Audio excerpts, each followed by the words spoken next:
Hello friends and enemies, welcome to or back to Happy for Now. It's me Isabel here with my 24 favorite reads of 2024. I couldn't narrow down to 10 and the top 20 was hard, and I was just like, we'll do 24. 24 books for 2024 and then some, because some of these are duologies and we just lumped them together and that's okay. But let's talk about the 24 titles I picked. In no particular order.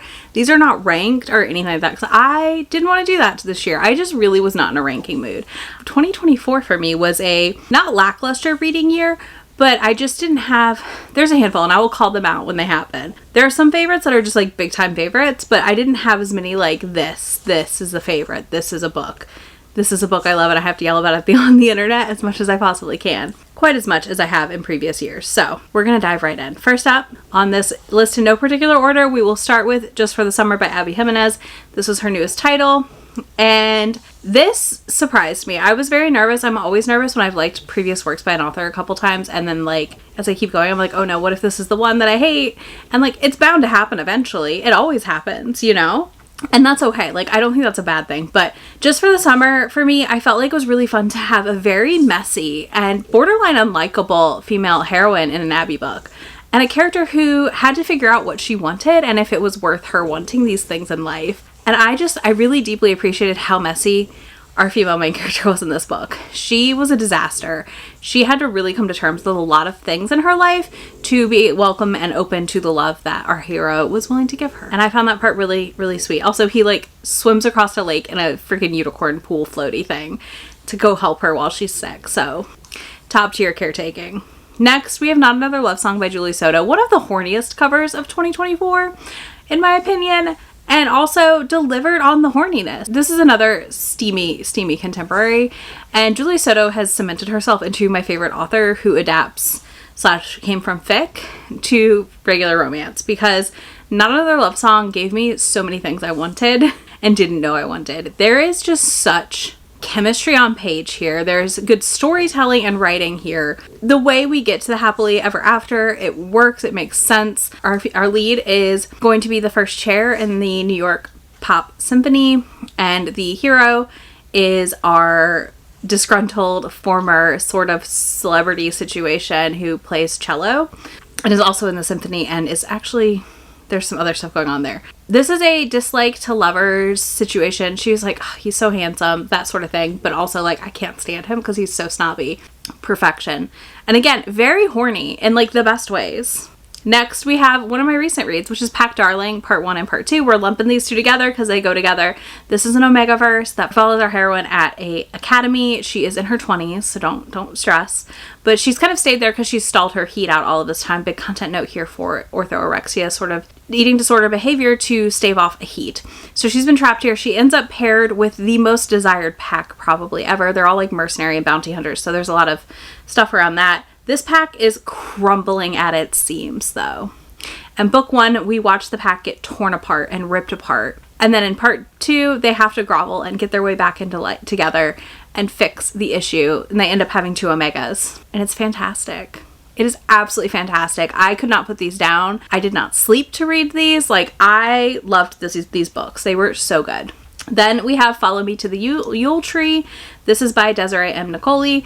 This was my first read by her. This has all sort of colitis representation in it, which was a first. I don't think I've ever read that in a book before. This is a short little novella, or a guy and this goddess type assistant to the Grim Reaper on their journey. It has like Irish folklore to it. It was just really beautiful. It was really engaging to read. It was so enjoyable that it just stands out this year as one of the better novellas I read. Then I read Unsteady by Peyton Corinne. This was a debut this year that got picked up also by a traditional publisher, which I'll talk about in my stats video. But like, I'm curious how many of my traditional books that I read were originally indie and like got picked up. But this is a hockey romance. This is one of those college hockey romances that you're like, yeah, whatever, it's another one of those. But it's not, because it is so emotional and has a lot of emotional depth to it, in my opinion. And is also just a really engaging read about these two people falling in love in really not great set of circumstances. Our heroine is a figure skater at college on a scholarship, also caring for her 2 younger brothers because her dad is an alcoholic and has all these issues. And then our hero is a hockey player who had a really bad fall at the end of the last season and has been terrified to get back on the ice. His dad is also a professional hockey player, or was a professional hockey player, and there's a lot of pressure for his career. Not from his parents, but like from the world more than anything. And they end up meeting at like 5 a.m. on the rink because she's there to practice because that's the only time she can practice, and he's there to work his way back onto being on the ice without anyone to witness him having a breakdown. He has a breakdown in front of her the first time he gets on the ice. She helps him through it, and they work together to help him overcome this and help her get through a lot of things. Our heroine has to like really open up a lot and learn to ask for help and take the help when offered around her siblings, and that like this isn't how it has to be, and people are here and ready to support you. I cried. It was so good. I cried. This was such a fantastic read. Then we have A Magical Girl Retires. This is my one like translated work I read this year, and I'd like to read more in 2025 because I loved this book. This is one of those this is like a literary fiction type of situation, I guess, because she is literally a magical girl, like gets awoken as a magical girl and ends up having to help save the world and then just like retires from it. But literally the opening is just like millennial ennui and her like struggling to pay off debts and survive and live, and then, oh well, look, you're a magical girl, and then they have to like save the world. And it's just really fascinating, the dynamics, the ennui, the like kind of love story to classical magical girl stuff that a lot of us grew up with that are in my age group. I had such a good time. Then this is one I put off, and I'm mad I put off because it was so good and it was so fun. It's YA, and I don't read a ton of YA anymore these days, and that is The Lesbiana's Guide to Catholic School. This is about a girl going to Catholic school, and she kind of gets outed as being a lesbian, and it's frowned upon, and people are mean to her. And it's her just trying to navigate the world being queer and identifying as a lesbian, while also like trying to make sure she can stay in school and help her family because she's like they're on a scholarship, I believe, or something. There's a lot going on here, and I just think it's one of those books that like the way everything happens in it is just like perfect, and it's such a solid YA book. There's a reason it's won the awards it's won. There's a reason it's beloved by many people that have read it, and I just think this is one of those ones that like you should put it on your TBR if you like queer YA titles. Next we have The Spell Shop by Sarah Beth Durst. This is a cozy romantasy situation, cozy fantasy romance, probably not pure romantasy. This follows a girl on the run from the capital city that is being destroyed. She worked in the library. She ends up going back to her parents' cottage, meets the like lumberjack in the woods. It's very formulaic, but also was a cozy that gave me enough plot and things happening to keep me super duper engaged in the book. So I was very happy to read this. I had so much fun with this. I think it's just one of those books that was so good and so enjoyable that I left it stunned at how much I liked it, because I want to love cozy fantasy type stuff, and I just can't always get through it. Flat out, I just can't always get through it. Sometimes ADHD kicks in and I'm bored and I just wander away. So this is one that I think does the job really, really well. Staying in that same vibe, we have The House Witch. I don't know who this is by off the top of my head. I just realized I've given you like half the authors and half of them I haven't. But anyways, The House Witch by somebody. I don't remember their name. This is fascinating. I did listen to this on audio. It is a long book, and I would recommend the audio for it. But this follows a guy who's a witch, and he gets tested for his powers like out of his home, and they realize like he doesn't have any there, but when he's at home he has powers, or the space he considers his home. And it's very much like this like kind of Downton Abbey vibes, I would assume. I've never watched Downton Abbey, but like the downstairs vibes. So the house witch is in the downstairs and like getting all the gossip from people and things. There's a light romantic element here. There is just a very like calming sense to this book, and honestly I really want to read book 2 soon. But I had such a fun time with this. It's very chill. It's like just the chillest time ever. But also like there's things happening, so it's not too chill where you're bored. Perfect balance. But I really enjoyed this. I thought it was really fun. I love house witch stuff. You'll notice some more house witches on my list because that's my favorite kind of witch. And personally, like I love a house witch. So there's that. Next we have E.P. Valley's Her Vicious Beast series. I read all of these this year. I devoured the first novella and first book in 24 hours basically, and it just never stopped from there. As soon as I start them, I finish them within 1 or 2 days maximum. These are a why choose like boarding school, but they're grown situation. This is a shifter world where our heroine has been kept away. Her family is of the serpent family, and they were like trying to take over kind of. So she's been locked up because she's a special kind of shifter, of course. Duh. So she's been locked away. She gets out, they catch her, they send her to the school to protect her, but also she ends up in the meantime like meeting 4 of her 5 fated mates, And like, that's a big deal. 3 or 4 lion. Yeah, so 5. I think it was 5. Anyways, she meets her fated mates. The way she meets, like, the first vision she has of them is hilarious. Her vibrator dies, but like there's these like omniscient like dudes standing there, and she's like, that's weird. So that's like their first like mental connection. Anyways, she goes on the run, ends up at the academy, and it's just this banana pants bonkers ride of a time. And truly I had so much fun. I had so much fun with it. I cannot believe how much I enjoyed this, but I can believe how much I enjoyed this at the same time. Like, I had so much fun that I cannot wait for the next book to come out. I need more. I constantly need more from this. This is one of those series where I'm like, can I have the next book now? Even though I know I have to wait, and that's okay. I can wait. I will survive. But if you like some of the paranormal stuff and more bonkers, like wild ride books that you just like can't stop, this series might be worth trying. I'm truly obsessed with these, and I cannot wait to see what else I read by E.P. Valley that I would like. I don't think I would like one of her series, which is why I haven't tried it, but I'm excited to see as we get through the series what else she writes. Then we have The Next Best Fling. This was an adult debut romance as well this year, and it was so good.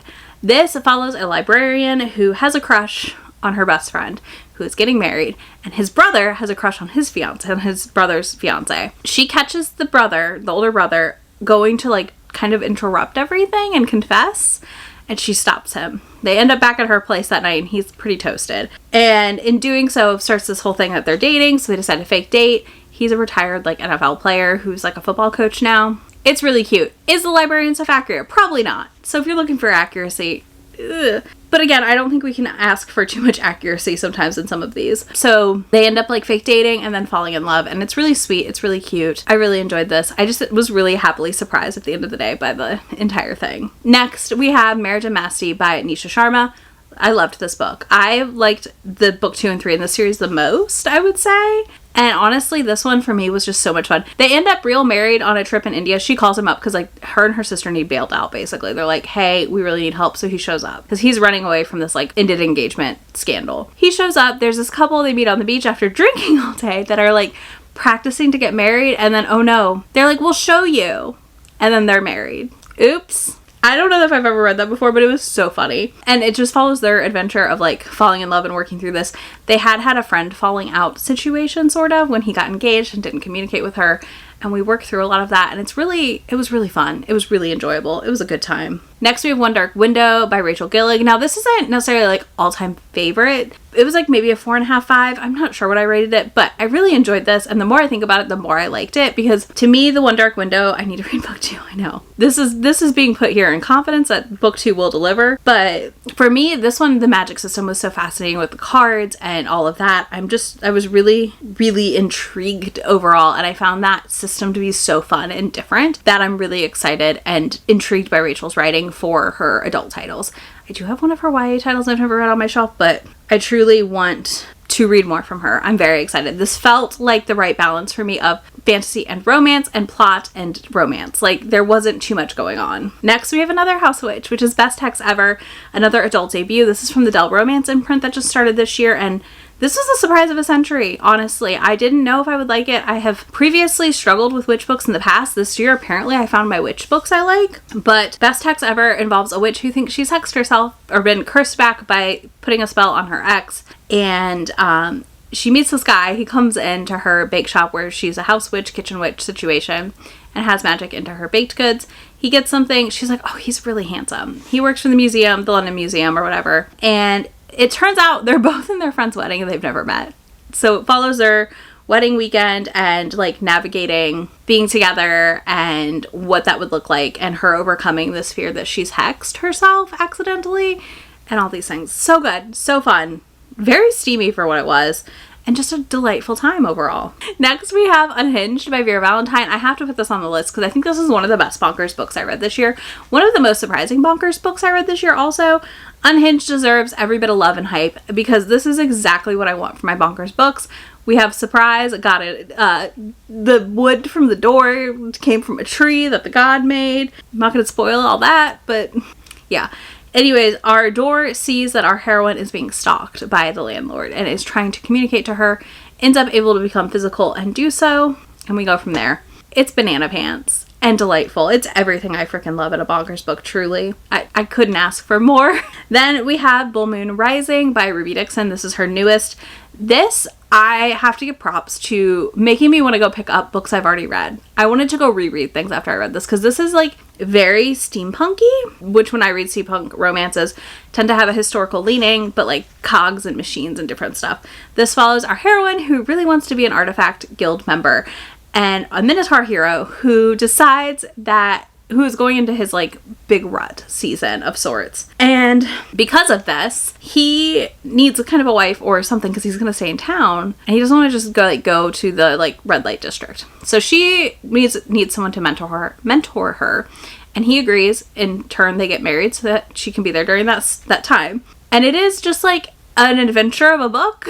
Literally, I feel like it is an adventure of a book. And I feel like it just delivered on all the things I already love about Ruby Dixon's writing. And I really just loved both our characters. I liked their romance. I liked the reveals. I liked how it all played out. I had a good time. And again, it gave me the perfect steampunk vibes. And then I wanted to go read like old steampunk romances I read back in the day. Next, we have Adrift in the Currents, Clean and Clear. This is the newest This is the newest Wayward Children book because I love this series. I love the representations we get in this series. I love the stories told because they're so unique. They're so different. They really stand out to me. This one, our portal world involves turtles and like living underwater of sorts. And our heroine has running away from her family who is kind of judging her for her limb difference and trying all these things that she has no interest in. She's gotten by just fine without a prosthetic and all this stuff. And we see her growing up in this portal world and all these things happening, and I'm not going to tell you anything else, but it was so fascinating and also heartbreaking, which is every single Wayward Children book, and I love them. I will never not devour them. Next, we have Cross the Line by Simone Saltani. We saw a big influx of F1 romances this year, and I've not read all of them yet, and I'm working through more, but Cross the Line was high on my list. I initially saw this before it got picked up by Berkley and was really excited, and as it was about to be released, Berkley picked it up, so I was like, dang it. But then I read it and I was so happy it got picked up because truly this was so much fun. We do get EDS representation in this, which is really interesting to read. This is also her brother's best friend and it's their like slow build romance. He just lays down the world for her in the best ways, which was really sweet and cute. And the way like we got through the issue of like, well, you can't work for me and like us date because like then people are going to say things was perfection. And just her, like, starting her own business after graduating and, like, trying to get back on her feet. Also great. I really liked this. I thought it was fun. It was very flirty, also very horny, which I love in a contemporary. So, an absolute delight. Okay, the book that took my friend group by surprise this year in the best ways. So good. In a Jam by Kate Canterbury. My first Kate Canterbury, not my last. Never my last. I will be reading through her whole backlist at some point, even if I don't love everything. I loved this so much that I have to explore every book she writes now. In a Jam is a single parent romance and former friends to lovers, high school friends to lovers. We follow our heroine. She ends up back at her aunt's or grandma's farm thing and she's going to inherit it, but she has to get married within a certain amount of time. So marriage of convenience. And the neighbor is a owner of a farm situation and he is taking care of his niece. And we follow them meeting again, her not recognizing him at first because he's changed so much since high school, but also him being like, yeah, fine, I'll marry you. And like literally they get married with like a string on her finger at the courthouse. And he's like, you know, we don't have to do this. I was a lawyer before I came back to do this. Like I can find a loophole for you. And she was like, no, we're going to do this right. So they get married and it's just like, we won't really fall in love, but boy, do they fall in love and they fall hard. And you have the most fantastic child in this book. She's hilarious. She is a riot. We have a lot of pages. Okay, listen, it's a long book, but we also don't really have a third act, like full-blown breakup situation. We have miscommunication. We have some issues, but it's not like a full-blown third act breakup. And I loved that part of it too. But it is just like so good. I do not have the words for how good this book is. I still think about In a Jam regularly. I still like, it just doesn't leave my brain. It does not leave my brain. So if you've not picked this up, I highly recommend trying it. It's so good. Next, we have Megan by Rebecca Weatherspoon. This is part of her spin-off series where she wraps up the stories of different characters we've met, like Rafe's the first book. This is a book we've been waiting for a long time, and I have a deep appreciation for this book because we have an autistic hero, so that was really fun to get on page, and we have a heroine who's very versed in kink. Megan has been in a lot of Rebecca's stories, and we finally get her HEA. So she fake dates this billionaire rich guy, and then also kind of starts introducing him to the world of kink. But we end the book with him delivering her greatest wish to her. And it's so hot and it's so good and I love it. But I just truly, like, it was so fun to read a hero that was so nerdy and a character that Megan, you know, who supported him. And when he got overwhelmed at the club, like, they took things to solve that problem. Like, they left the situation and there was no judgment. But just all around, so good. I really loved this entire Loose Ends series from Rebecca. I think she does a really good job on who she tells the stories about and what we get in each one. But Megan just did not disappoint. Okay, the 21st book on my list. My goodness. We have The Rest of the Story by Tal Bauer now. This is one I was like, did I read this year? I did. I thought I read it last year, but I read it in 2024. I read it in June and I sobbed. This is a very heart-wrenching hockey romance, okay? This is one of those books that you are going to cry to, and that's okay. But you're gonna cry. You are going to cry reading this. There's just no world you don't cry reading this. And honestly, it was worth it. This follows a hockey player who's kind of just writing out the end of his career, and he gets sent to the worst team in the league and uncovers, he kind of sent there because his friends want him there that he's played with before, because they feel like he can help them fix the issue at this team. And the root of the issue at this team is that the coach is abusing the players. And he shows up and he's just not standing for it. He starts fighting back immediately. There is a rookie he kind of takes under his wing, and it's their romance, and it's so good. It's so good. It's so emotional. It is a gut punch of a book, but it also just, like, it's that book where, like, they break everything apart and then they put it all back together and you're just like, ugh, and then ugly crying. So I don't know if that's your jam, read it. Not normally my jam, but here we are. Next we have the Shatter Me series. I'm just doing the whole series. I did a reading vlog where I read all of these for fun last year, and honestly I had a lot of fun reading these, so I'm really happy I read them. I'm happy to join the Shatter Me fandom. I had so much fun with these. Like, this was such a fun series. It's very, very purple prose lyrical writing. When people say that Tahira Mafi is 100% a writer I think of for that. But I really enjoyed it because it was so different and it was so engaging to read. If you're in the mood for a YA dystopian fantasy that gives, like, Hunger Games era fantasy romance vibes, this is your series. It is so interesting. It's so different. It's a very engaging read. I really had a good time with it, and that's why it made the favorites list, obviously. I definitely feel like it was maybe a little bit long, but I just still can, like, I understand now why people are such big fans of the series. So yeah, I just had a good time. Next I have a probably controversial pick. I feel like this is a you loved it or you hated it pick, and that's Bride by Ali Hazelwood. And I understand, I totally see and understand every single criticism, but I had such a good time. I had fun. I didn't need to worry about the world building, which is something that bothered a lot of people. They felt like there was no world building. They didn't understand it. I just got loose Nalani Singh world vibes, okay? Like, which makes sense. Allie's a huge fan. And that is not an insult. That is literally the vibes I got, right? And I feel like if you've not read a ton of paranormals, this definitely could feel very weird or different. But I loved Bride. I had so much fun with our heroine. This does have a not Omegaverse, but there is knotting.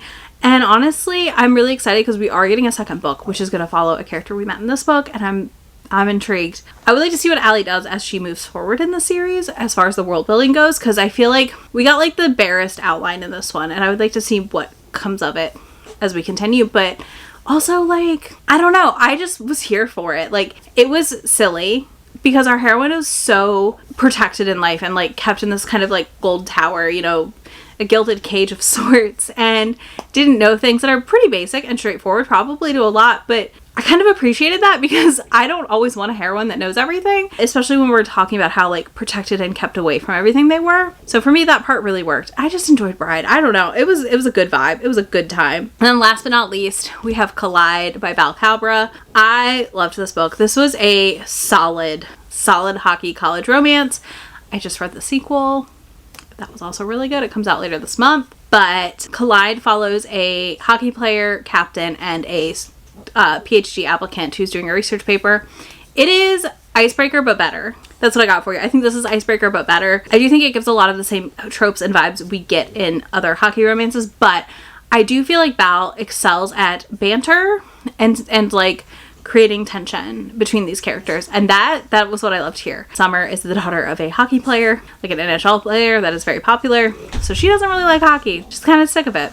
And then our captain takes the fall for a thing, so he has to help her with her research thing, stuff she needs for that, to help make up for an error the team had at a party where they got a little too rowdy.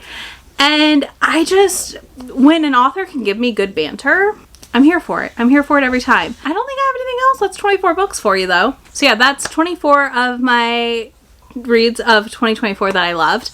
And I know somebody's probably gonna be like, where's Emily Rath? And listen, I wanted to put somebody new on the list, so I did. Because I was like, we all know I love Emily Rath. We don't need to add her to the list. But yeah, that was a fun one. I would love to know what you loved in 2024 and how your reading year was a little bit. So let me know down below about that. If you don't do any of that, you can leave me a star-related emoji of your choice because this was like a, you know, these all got gold stars from me, so to speak. If you want links to any of these books, they will be linked down below, as well as links to be my friend anywhere on the internet that I am, and I will catch y'all in just a few days. Bye! Already packing, come with me. I'm not really asking. We'll get away to a place where we don't know. About to see the world in action, what we can be. Life with no distractions, we'll get away. This is what